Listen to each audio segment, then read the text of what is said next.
Kamustahin naman natin ang sitwasyon ngayong gabi sa Legazpi, Albay sa gitna ng pag-aalboroto ng Bulkang Mayon.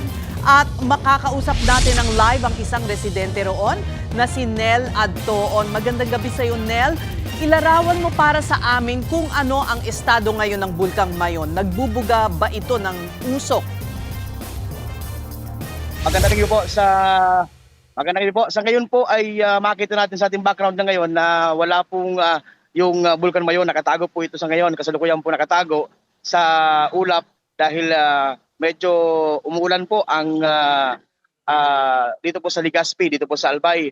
Kung kaya kita kung talagang bumubuga ba ito ng apoy or may umuusok ba sa taas sa kanyang tuktok. So hindi po natin makita dahil po sa sama ng panahon po na naranasan ngayon dito po sa Albay. Okay, Neil. Gaano ka na bang katagal dyan sa Legazpi bilang residente? Simula po nung ako po ay pinanganak, 39 years na po akong residente ng Legazpi City po. Oh, so masasabi nating alam mo na yung mga palatandaan dyan kapag malapit ng pumutok ang Bulkang Mayon or kung nag-aalboroto? Opo.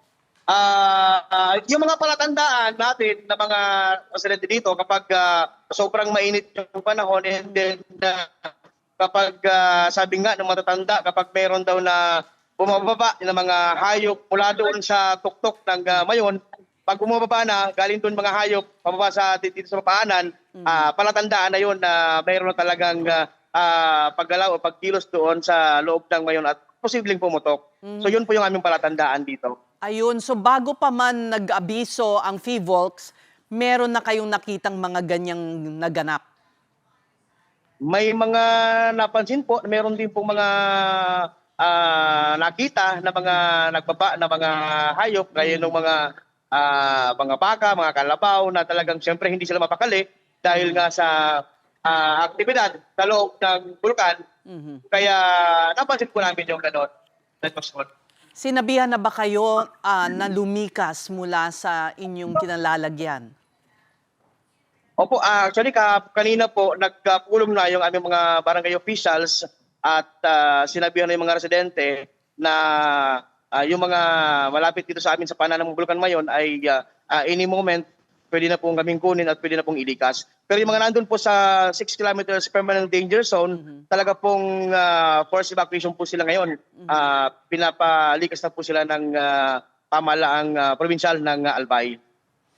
Okay, maraming salamat sa iyo, Nel Adtoon, at ingat kayo dyan, ha? Mga kapatid, Cheryl Hosing po. Maging maalam at may pakialam sa mga napapanahong issue at headlines. Mag-follow at mag-subscribe na sa social media pages ng News 5.